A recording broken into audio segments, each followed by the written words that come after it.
Just a few blocks away from Madison Square Park, when we come to this unassuming little block on West 28th Street between Broadway and Sixth Avenue. Unrecognized by most passers-by, this is one of the most significant streets in America related to the history of American popular music. This is Tin Pan Alley.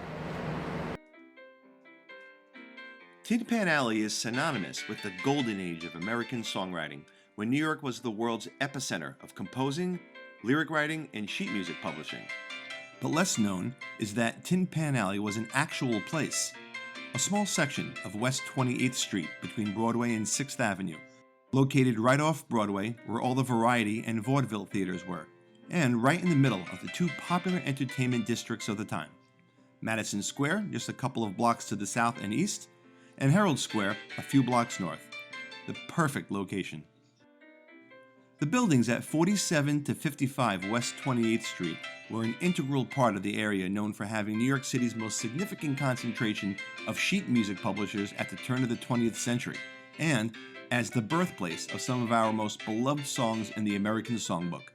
Songs like God Bless America, Give My Regards to Broadway, and Take Me Out to the Ballgame.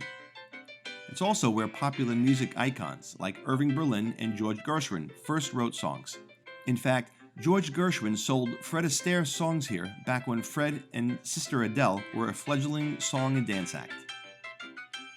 Inside the cramped townhouses on this one block, an entire music industry was born.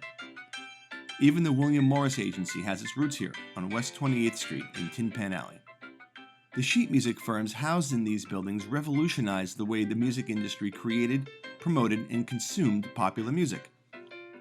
As more music publishers arrived, the name Tin Pan Alley was coined in 1903 to describe the sound of piano music that emanated from every corner of the block.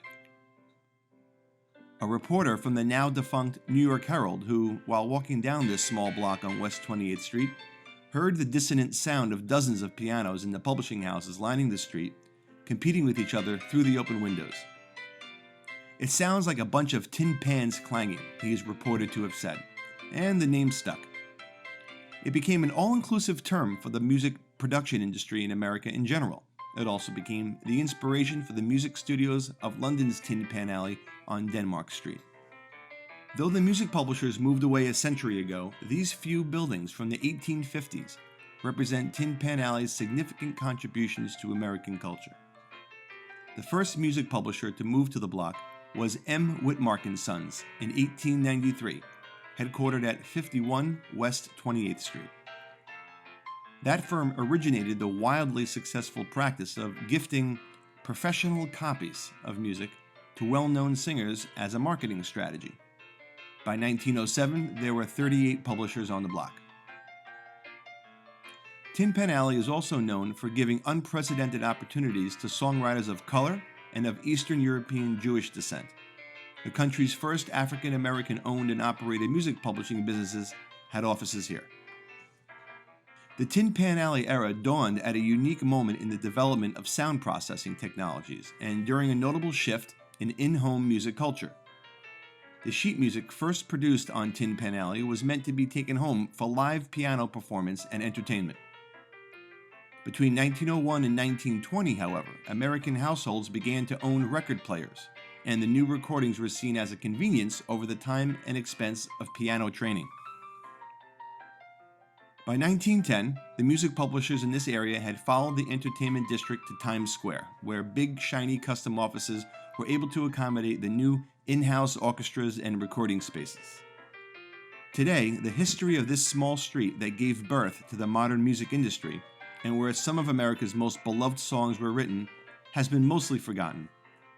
Preservationists have been working to have the block protected under landmark status for years. On December 10, 2019, 5 buildings on West 28th Street between 6th Avenue and Broadway were designated as culturally and historically significant by the New York City Landmarks Commission. As the birthplace of American popular music, this block possesses the kind of national significance not often encountered. These buildings are a tangible piece of our country's heritage, and by preserving them, we will ensure they will continue to be there to educate generations to come.